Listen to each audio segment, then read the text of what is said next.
All right, so hopefully this video isn't too long because I had planned on watching it and then just, I guess, taking one or two specific clips that I really wanted to discuss. But if I could summarize before you potentially watch this or don't, yes, you can see that this is one of Marquez's videos, and I think I'm so critical of him because of the fact that he has 19.9 million subscribers. So the things that he says, people listen to, and sometimes people say, oh, this guy knows what he's talking about. So therefore, I think it's a good idea to follow his advice, maybe blindly agree with what he's saying, or, just watch it as entertainment, which is sometimes what I do. And to be fair, yeah, when I was younger, because I think I'm maybe a couple years older than Marquez. I think he made a video talking about his 30th birthday, and I was like, yeah, I'm already over 30, so. But when I was younger, like, you watch the stuff, it's cool, but over time, you start realizing, like, wait a minute, yeah, this is a business for him. So he has to do and say things that make him money. But then in turn, that could potentially be detrimental to us as consumers if what he's saying isn't the best for you as a customer. So, see, the title of the video is called Apple's AI Crisis Explained, and what he's going to do is talk about various aspects of Apple's shortcomings when it comes to AI.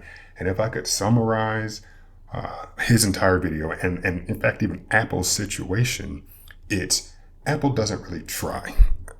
They don't. And in my opinion, iOS isn't that great. Even though I use a Mac right now, in my opinion, macOS isn't that great. iPadOS, pretty much the same thing as iOS, isn't that great. Now, the hardware for some of these devices is fine. Like the Mac, love it. I always talk about how much I love this Mac. But when it comes to the iPhone, there are so many software and hardware shortcomings that it's mind-boggling that they're as successful as they are. But how do they get that success? Individuals like Marquez, no offense to him as a person, but individuals like this who, in my opinion, don't hold these ginormous companies accountable. So what I'm going to do is watch the video. I've already seen it once in its entirety, and I meant to make this video maybe about a week ago, but what really grinded my gears maybe about 2 days ago is my brother sent me a text. And I can't remember if it was a screenshot or if it was a link specifically to this video. But he was like, oh, have you seen this? Or do you know who this guy is? And I immediately called him and I was like, yeah, I know who Marquez is. And then, we talked about stuff for a while. And essentially, it was me just ragging on the fact that, yeah, Apple doesn't try.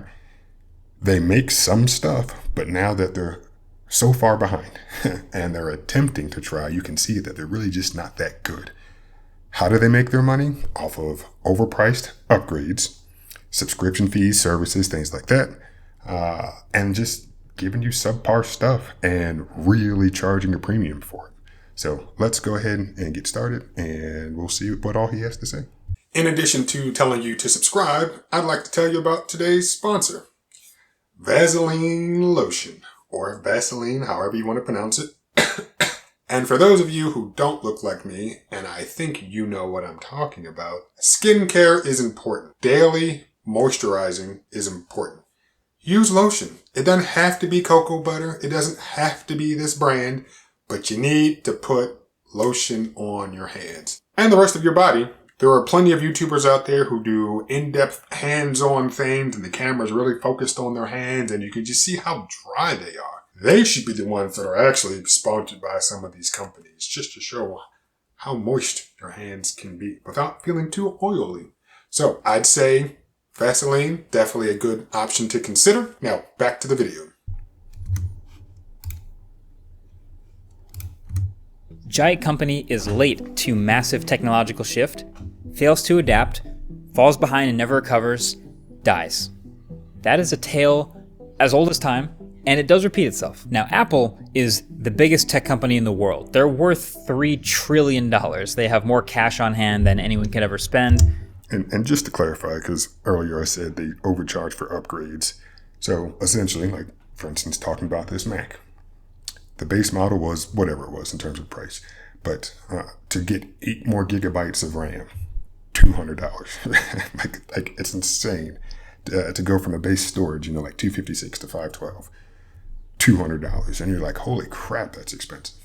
And you just realize, like, man, is it really worth it? But it doesn't matter because a lot of people are so ingrained into the ecosystem that they'll just buy it because it's Apple.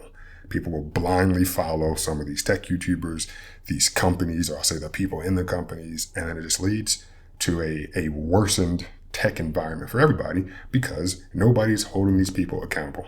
And I've made plenty of videos complaining about Marques and other YouTubers who are just like, yeah, the iPhone, it's missing this feature, but, you don't really need it. Or, oh, yeah, the iPhone Pro has this feature and the non-Pro doesn't. But if you're not a Pro and you're buying the non-Pro phone, then you don't really need it. And it's just like, I don't understand how you can just shrug stuff off. Like, you're probably not going to use it. But for those of us who do, you see that these devices are clearly lacking, because they don't have to try, because nobody's holding them accountable.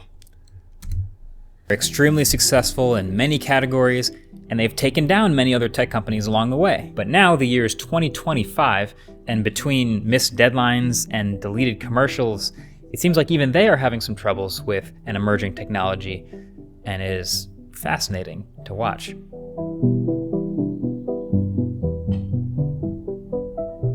So, artificial intelligence.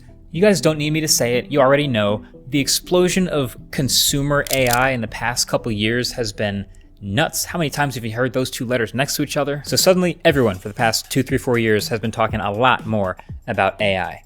And 2 years doesn't even really sound like that long, but tech moves fast. Remember Skype? Remember how Skype was like the default for online video calling? And then the pandemic happened in 2020. And then like 2 years later, everyone used Zoom. And see, even then, it's like, what? I understand why he would mention Skype. I do. But one, nobody used Skype predominantly for a long time. I mean, I remember using Skype when I was an undergrad, 14 years ago? And then maybe a little bit when in grad school. And then by the time I graduated grad school, I don't think I was using Skype at all. And during this time, and don't quote me on the time frame, but at some point, eBay, I think, owned them. Then I think Microsoft owned them. So these other larger companies owned them, and they just screwed it up. So in my opinion, bringing Skype into the conversation just is completely irrelevant, because when it was at its prime, it was a long time ago. And not to say that these big companies didn't fumble with regards to the use of Skype, but in 2020, prior to the pandemic, I'd say my primary means of video chatting would have been probably FaceTime. And for work, we really weren't using video conferencing software that much for work. So yeah, I just don't think Skype is relevant to this conversation. But I understand what he's trying to do, and I'm just like, yeah, Microsoft probably could have done something with Skype, because I know we'd be typing using Skype for business. But I don't think I ever made a video call prior to the pandemic. But yeah, just bringing in erroneous details, in my opinion. How did they blow that? That's how fast tech moves. And again, how did they blow it? Because it was no longer relevant way before the pandemic. That's it. Way before the pandemic.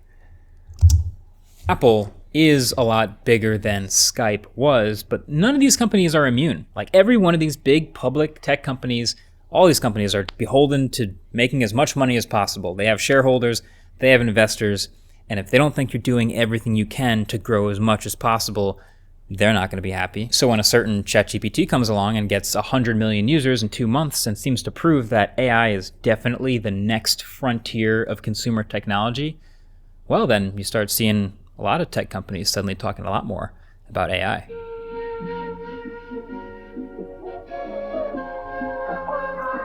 So now you're Apple, and this is all happening, all eyes are on you. There's a lot of pressure to show some sort of AI something. Now, there is some conventional wisdom that would say, hey, Apple, take a second, sit back, relax, do your typical second mover thing. You don't have to rush this. Because there are examples where Apple's not necessarily first to something. They sort of sit back and let someone else do the working on it, and the maturing of the technology happens, and then they jump in and implement it their own way. So they were not first to do OLEDs in their phones. They were not first to do wireless earbuds. They were not first to make a tablet. The iPhone itself is a perfect example. There were so many other smartphones before the iPhone, but they just executed on it in a way that differentiated them so well that people wanted theirs. And I would almost say this, and I mean, I'd have to do more research, which I'm not going to do, but One, yes, I agree with what you're saying about Apple. Sorry about this. It's going to make a little bit of noise. Sorry. So yeah, that they frequently aren't first. I'm not going to say that they just sit there and copy, but yeah, they just take their time doing whatever they want to do, and then they implement something. And in my opinion, frequently it's worse. just flat out, frequently it's worse. It's, hey, you took your time to implement this, and it's still not as good because it's. I can imagine what happens is they say, hey, let's do some R&D, and then they'll have their timeline of now, future, and then way into the future, and they'll slowly roll things out. Meanwhile, the competition, in my opinion, yeah, it may not be perfect what they're putting out, but they keep trying. And then while they're trying, they're iterating and improving. And you as the customer are able to actually get your hands on whatever it is that we're talking about. So he mentioned OLEDs, wireless headphones, tablets. Yeah, if we're talking about OLEDs, it's like, okay, and the iPhone 16, that just came out a couple months ago. Why is the refresh rate on the non-Pro phone still 60 hertz? I mean, why? Because of Apple, because they realize that most of the customers are just like, it's fine, it's good enough. And when we end up in places like this, we see that they aren't even trying. And now when they have to try, it's going to be kind of a struggle for them. So I know I'm kind of rambling now because the whole point of me even making this video over his video is just to say, hey, YouTubers, you should hold these companies accountable because so many people watch your content and you don't. And then now you're trying to not be apologist for Apple. He's definitely not doing that. But definitely, I feel like it's rooted in, hey, when we watch some of these videos, they will have their gripes and they'll just kind of shrug it off and like, yeah, we know it's not that good though. But then they will keep buying the products or recommending them or whatever. So I don't think I'm gonna make it all the way through to the end of this because otherwise this will be like a 2-hour video. But let's continue. This second mover strategy is very much a hardware strategy, at least. And even with it being that, I feel like they still do it worse. Typically has been. And this AI thing is different. It has very much just been these companies iterating as fast as possible and just moving and trying to implement as much as they can with these little on-device models to give people whatever useful features they can come up with and just throw them out there. So on a Google device, that looks like Circle to Search and Gemini Assistant and Gemini Live and the Add Me camera feature that lets you take 2 pictures and fuse them together to get everyone in the group shot, stuff like that. On a Samsung device, that's Galaxy AI. They have things like that really impressive object removal. On a Windows 11 computer, that's going to look like Copilot, adding an AI editor into Microsoft Paint, stuff like that. Now, certainly not all of this has gone super smoothly. There's been plenty of weird, rocky launches with companies like the recall feature from Windows. In fact, I'm going to stop right here before I forget. So he just, mentioned Google, Samsung, Microsoft, trying things. It's like, hey, we got this software. We think it's good. Let's roll it out. Some of it is, some of it isn't. He's about to explain some other things about issues that have happened with some of these rollouts. But please keep in mind this, that back in, September, when iOS 18 came out, things that were being celebrated on the iPhone were the fact that you can now move the app widgets, the app icons on your home screen wherever you want to. Like iOS 18, you're finally now able to put the app icons anywhere and not have to start in that top left corner. Like that's how bad it is. That's the problem that it took them that long to do it. And people will say, oh, well, Android, you're able to customize your stuff and Apple just doesn't operate that way. It's like, that's not even, you can call that customization if you want. Yeah, being able to configure your device the way that you want to. But at the same time, it's like, these are the bare minimum things. I mean, that's borderline embarrassing that, as he said at the beginning of the video, this is the world's biggest tech company. And at a software level, we're finally able to move icons around. How is this something that people like this, no offense to him again as a personal person, as an individual person, but that's how bad the software experience is. And last thing I'll say, before I hit pause or hit play again, because this is a real thing that is a problem in my opinion. And there's a small group of people online over the years who have also had this as an issue. So one of the reasons that I don't go back to iPhone is because when I'm on the call, whether I'm using a wired headset, which then since there's no headphone jack, I have to get, whatever port is on the bottom of the phone, which, USB-C, whatever. But when I'm talking on the phone, boom, great, no problem. Now, when I'm not on the phone and in the car, I like to listen to music. So therefore I connect my phone to the radio via Bluetooth. Cool. So we've established that my iPhone would be connected to the radio via Bluetooth, but if I'm on the phone, what's going to happen? And this happens every time I'm talking to my friend. She starts her car, and even though we're on a call, we're talking, whether or not she has me, to her ear, on speakerphone, or even when she's wearing AirPods, the call audio is automatically transferred to her car radio. And of course, if you're watching this, you're like, oh, well, that sounds like a convenient thing. Well, sure, for some people. But what if in her situation and in my situation, you don't have a microphone attached to your car radio? Because when you install the radio, you're like, I don't like talking on the phone through my car. So there's not going to be a microphone connected. So it automatically transfers the call audio. And then you always have to say, hold on, my call's about to get transferred to the car. Hold on, my call's about to get transferred to the car. Hold on. So it does it. If I were talking, she would be able to hear me. But of course, since there's no mic, I can't hear her. So I just know to pause for a second. Then she has to look at her phone and then tap whatever and then send the call audio back to whatever she was doing. And I'm like, that's bad implementation. Mainly because on Android, and for years now, you're able to go into the Bluetooth settings and just tell the phone, hey, don't route call audio through this particular Bluetooth device. That's it. That's a simple toggle that's been baked into Android for a decade, maybe. I really don't know, but for a long time. And here it is. They're just bad. But people who don't say anything, who have these massive audiences, who are doing it for a business, we end up with garbage. Absolute garbage. So let's continue.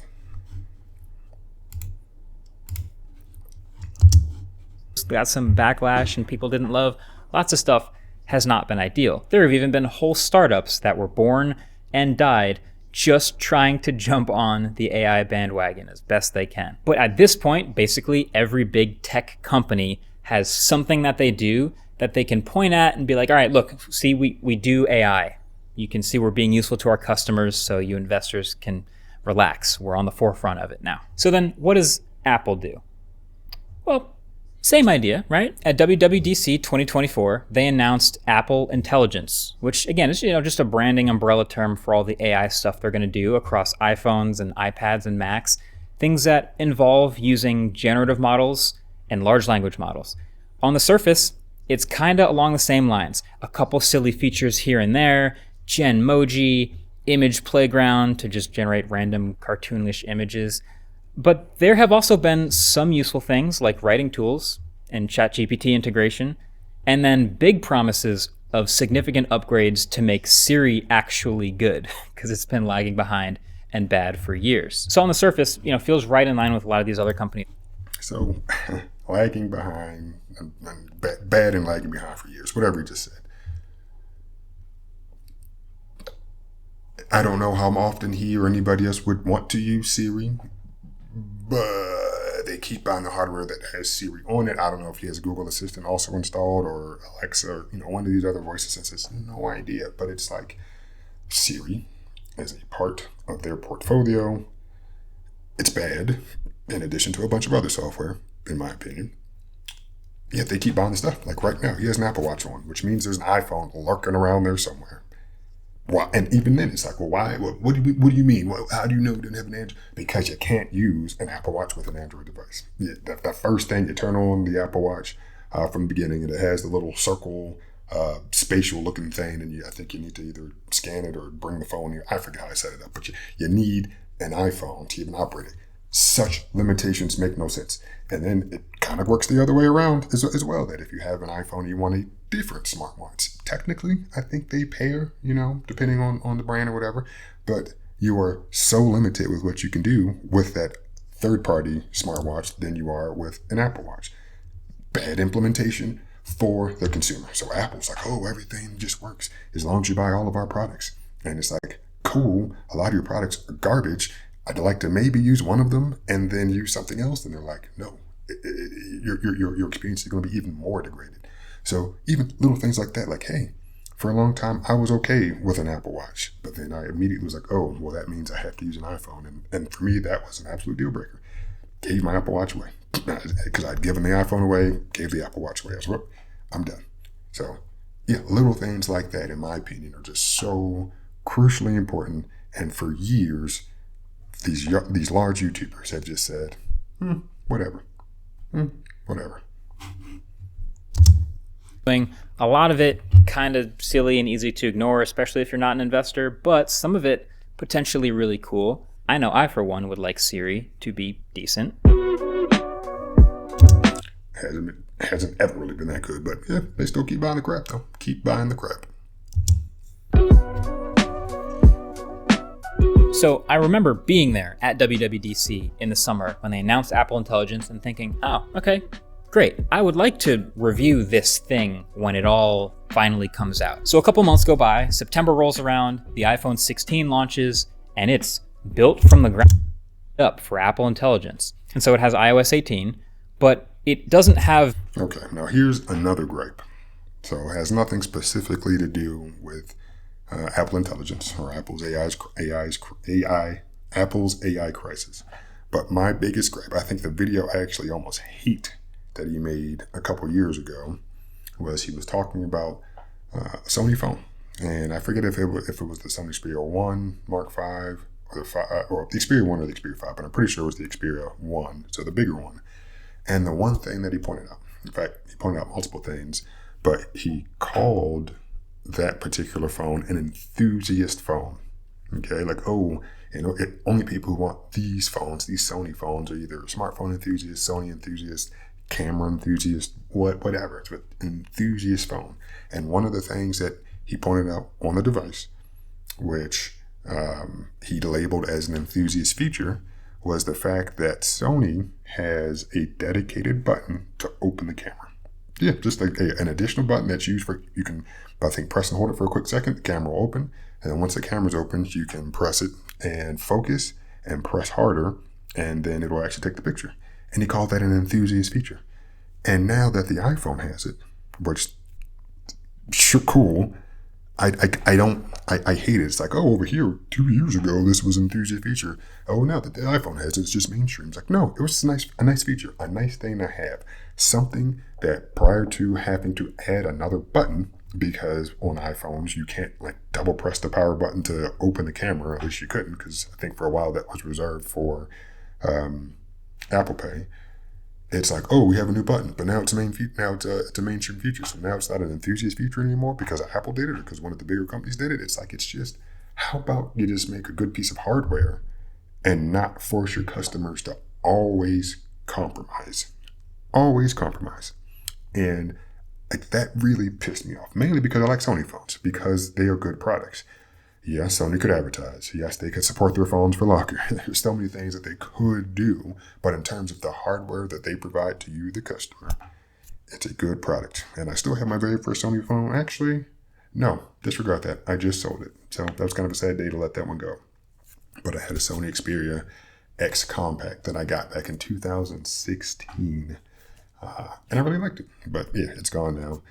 And in addition to and I'm pointing at the screen like you can see it, but in addition to it having a dedicated a dedicated camera button back then, almost a decade ago, it's clearly not an enthusiast feature. It's just an additional button that Sony chose to put on their phone at some point in time and just kept it there.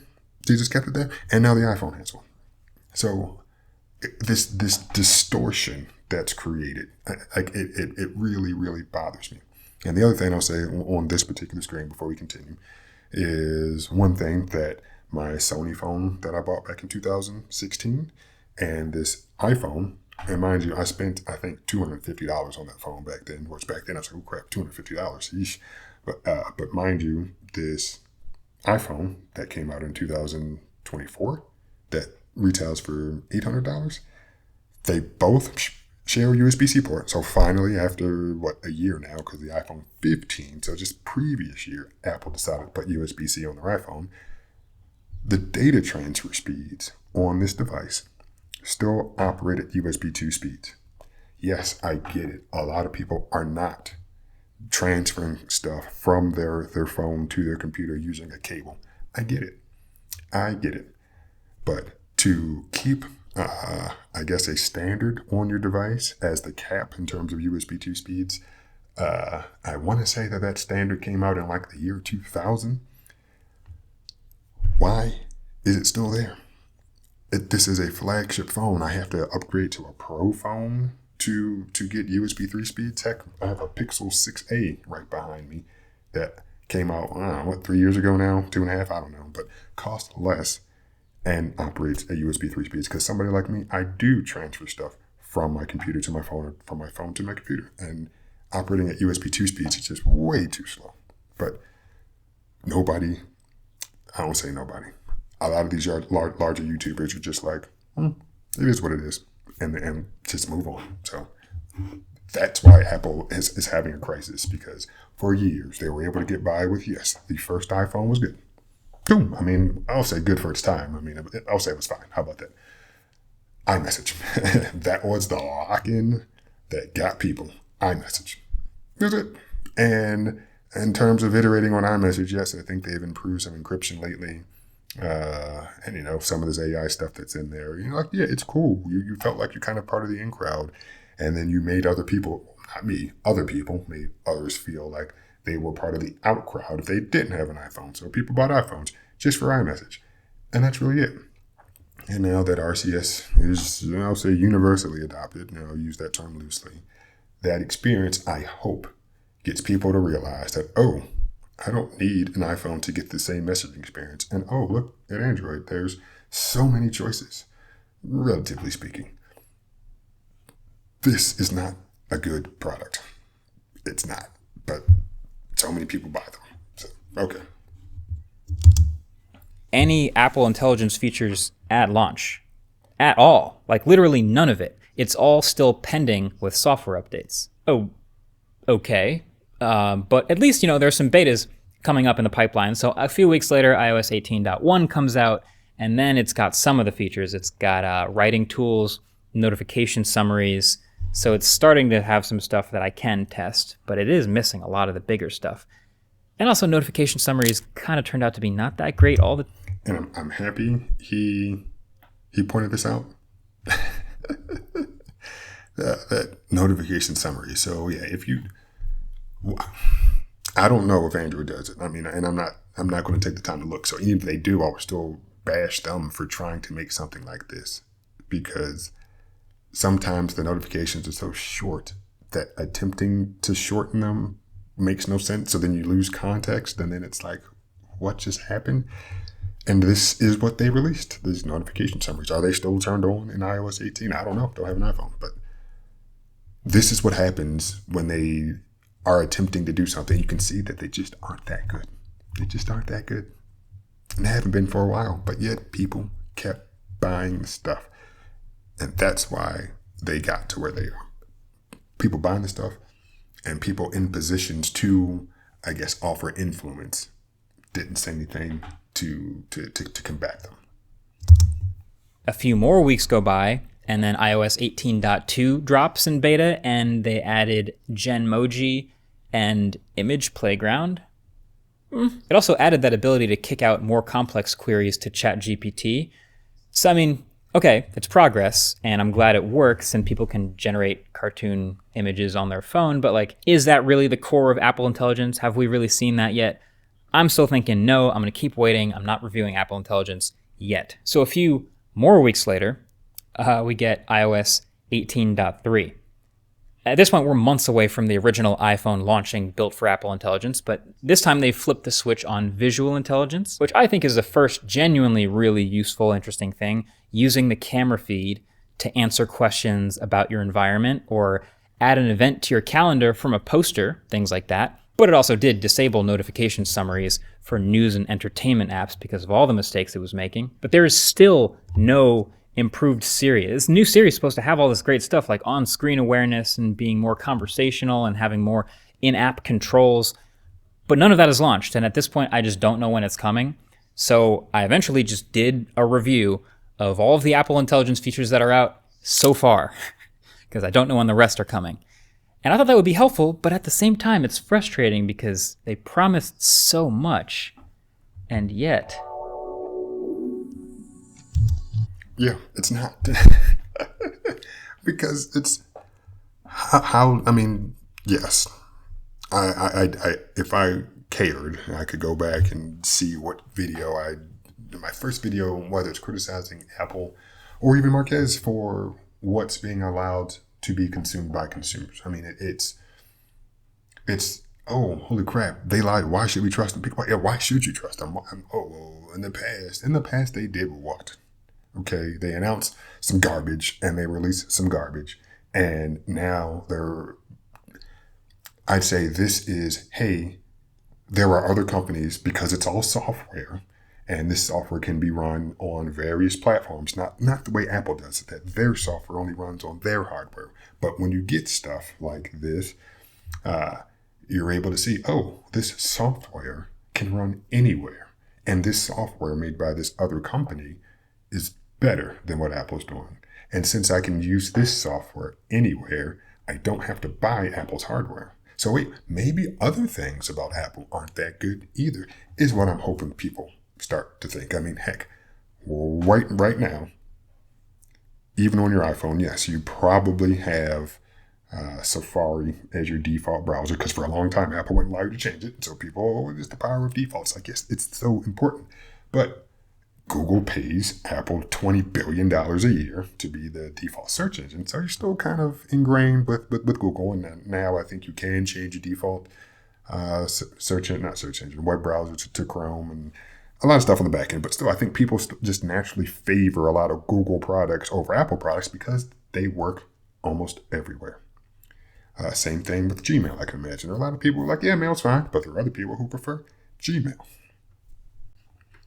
That's what happens when you can use other people's software or their accounts or their services across the board, not get locked in the way that Apple does. And now that there's competition, at least in this field, we can see that Apple's just really not good at any of it.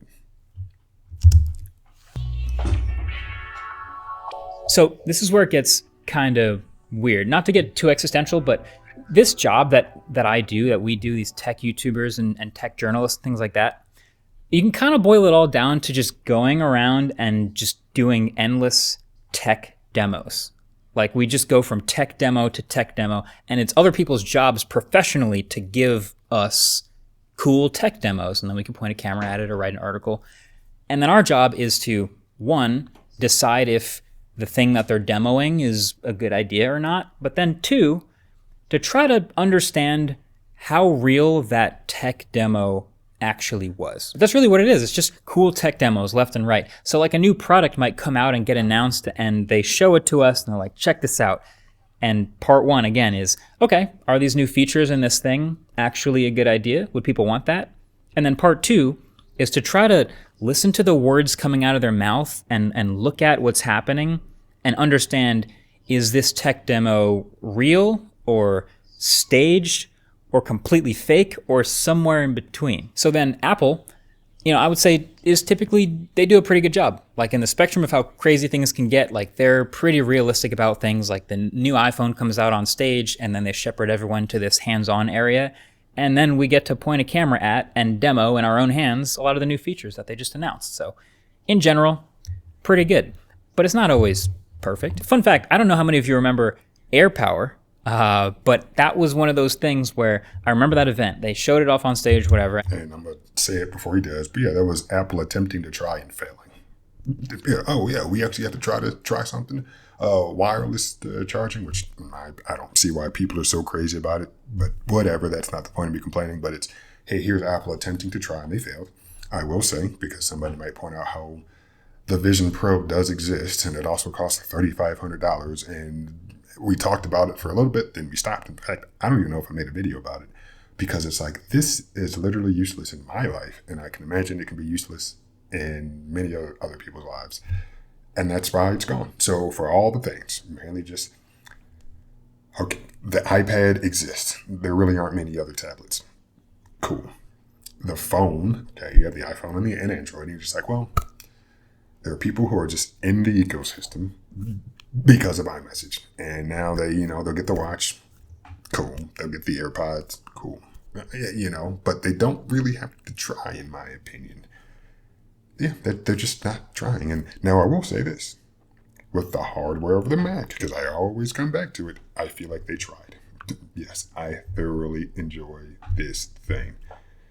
And I always have to preface that, because somebody will say, or preface with that, because somebody would say, oh, well, you just don't like Apples. Like, no, I'm using this right now. In fact, a couple of scratches on it, I need to take a nice microfiber cloth to the keyboard deck here. But yeah, I like this thing so much, because this is what happens when they're just like, hey, let's just go for it. And it actually worked. But again, this is hardware. And there are some, I could complain, some people say, oh, well, there aren't any USB-A ports, whatever. But the Mac is it. But the Mac isn't the huge moneymaker the way that the iPhone is. And with the iPhone, they aren't trying. And now with this software implementation of their implementation of AI, you can see that when they have to try, especially at a software level, they're just like, oh, this is actually kind of hard. Oh, we're really behind the curve. Oh, so hopefully everything that I just said made sense. But essentially, hardware, and even he said earlier, oh, second movers, whatever. I don't feel like it's that hard. Not that I can fabricate a phone here, in my apartment, but it's, hey, once you have the right people and the right equipment in the room, it's okay. Hey, let's make this chip a little faster based off of whatever modern technology standards. Cool. That's pretty much it. The screens still are fine, but there are things I complained about. The charging port, whether it was Lightning, which stuck around way too long, and now it's USB-C, but still I'm like, well, why is this only operating at USB 2 speeds? Because I would like to drag and drop stuff to and from my phone. Those are other issues that they have, but if we're just looking at Mac OS or iOS, they're not that good. And in fact, can I see it here if I come up? Yes. So when it comes to try to minimize or do anything with the screen, why are these buttons so small? Like, I have to really get right on top of it to actually do something. Like, I should be able to hit a general area, like on Windows and I think on Linux. It's been a little while. But yeah, there's just a huge touch point for your cursor to hit. Here, I just all right, let me come up here and get it. That's just too small. Why? Okay, window snapping. Okay, can I do that? Yeah, window snapping just happened, and yeah, I mean it works technically, and I only have one window to snap, so that's all you're going to see.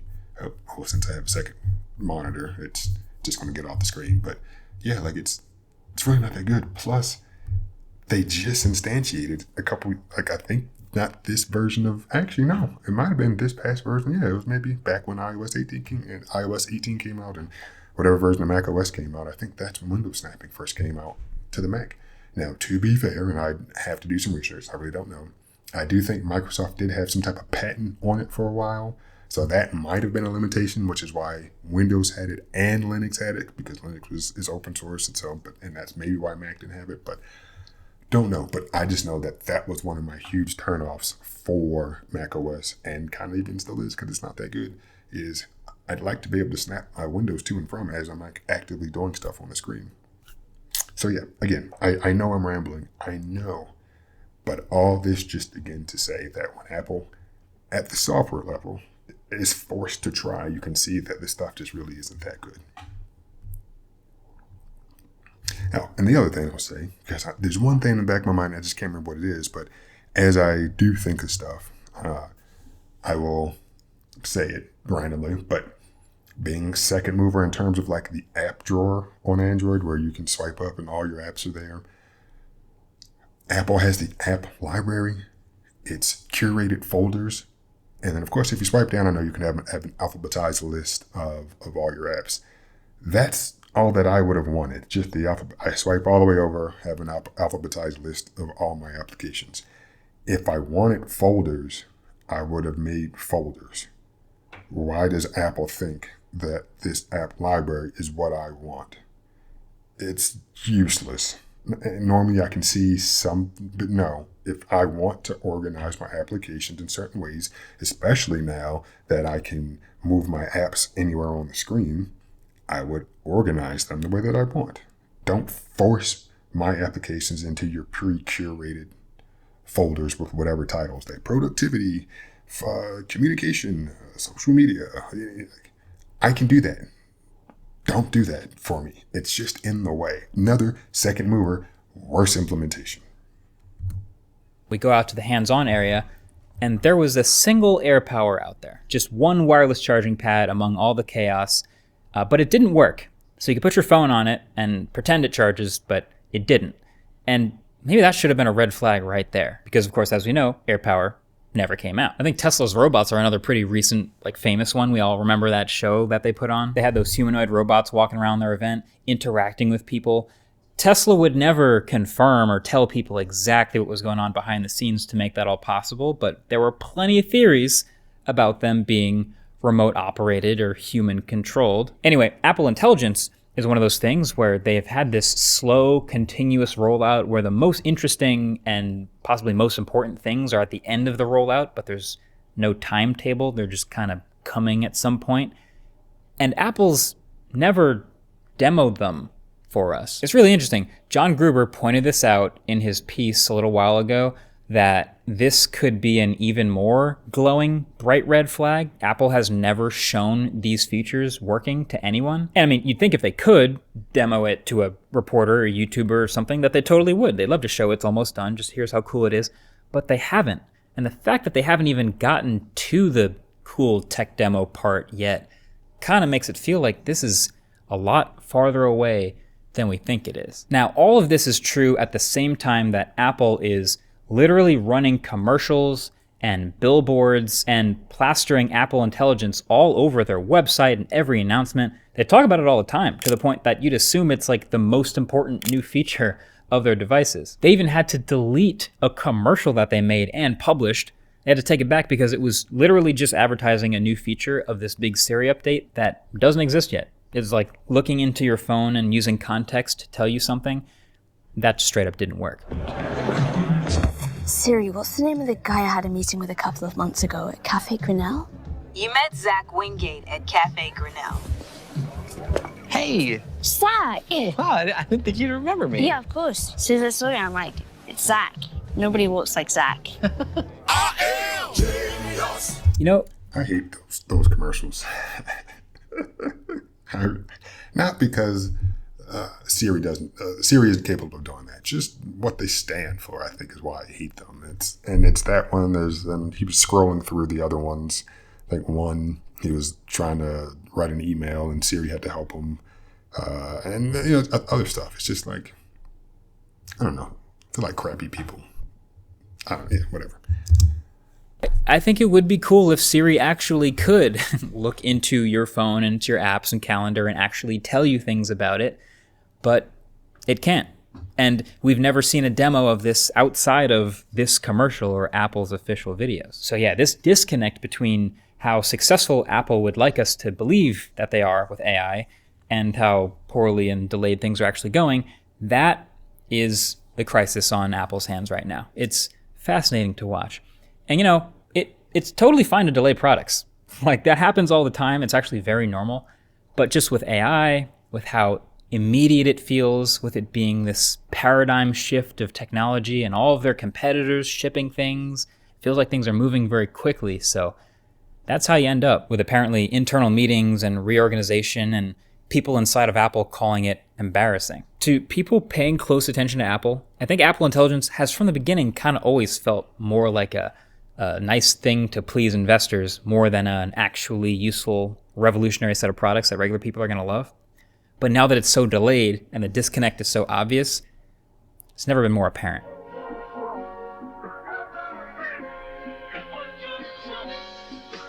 Remember Nokia? They were huge. And then they kind of just completely missed the jump to smartphones. And now we don't think about Nokia anymore. I'm sure you remember BlackBerry. they were also once thought of as way too big to fail. And then virtual keyboards came along, and BlackBerry just continued making phones with physical keyboards. And then everybody just moved along, and now we don't talk about BlackBerry anymore. And I kind of would say that even for the two examples he gave, and it's been a week or two since I watched, so I don't know what he's going to say next, but like those were the fundamental hardware level shifts that, yeah, unfortunately Nokia and BlackBerry didn't keep up.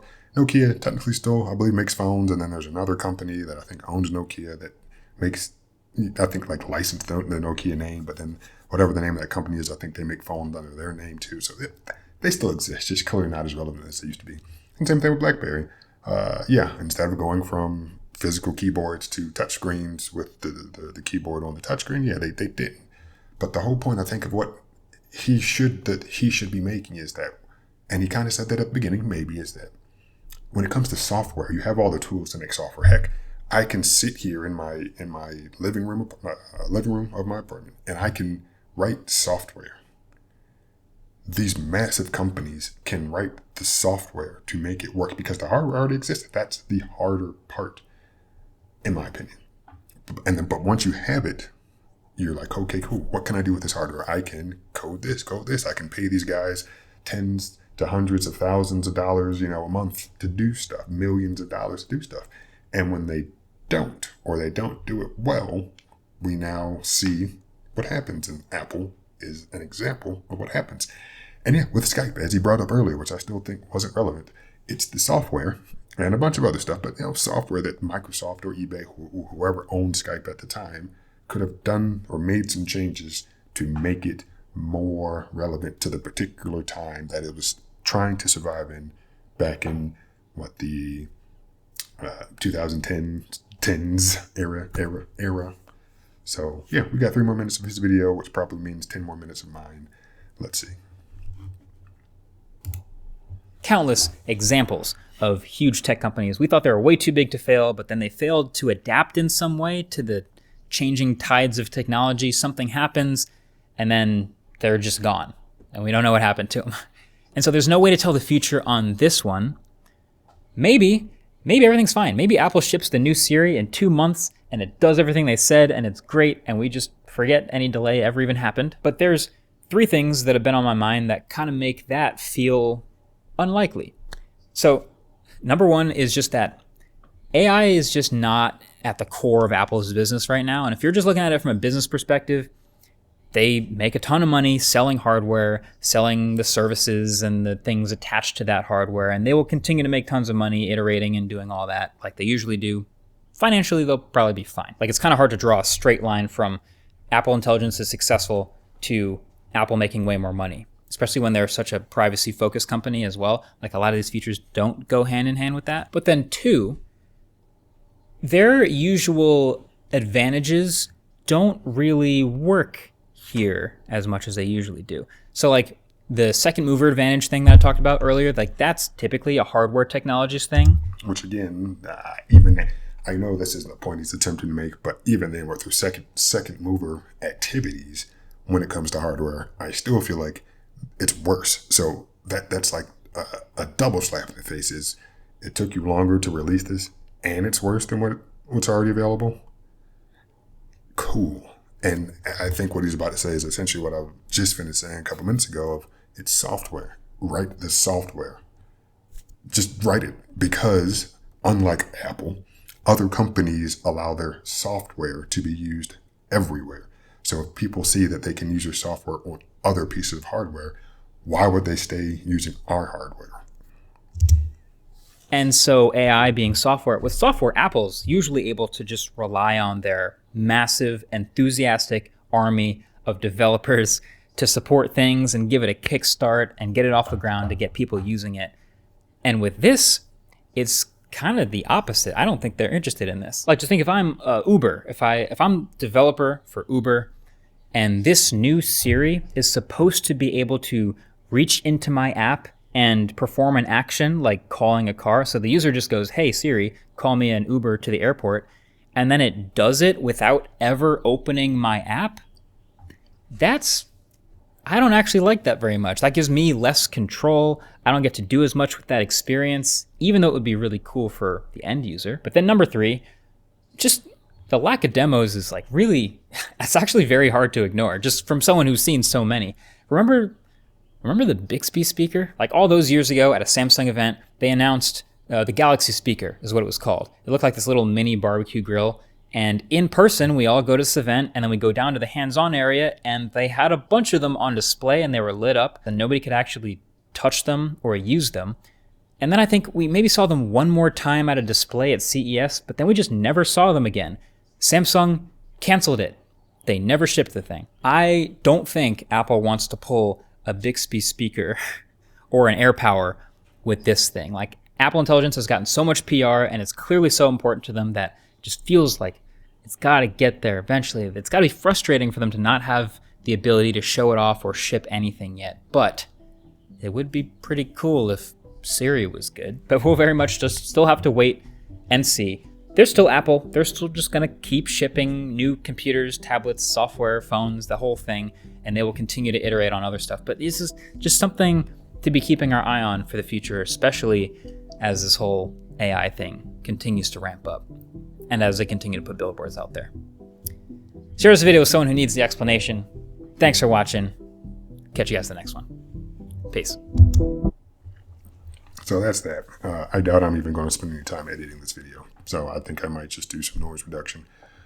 But if I could summarize, which I think I summarized it in the first 3 or so minutes of the video, it's just that, yeah, Apple just, they are a business and they are good at business things. They are good at making money. But in terms of the end devices, whether it's the hardware or the software for a lot of their products, they're just not that good.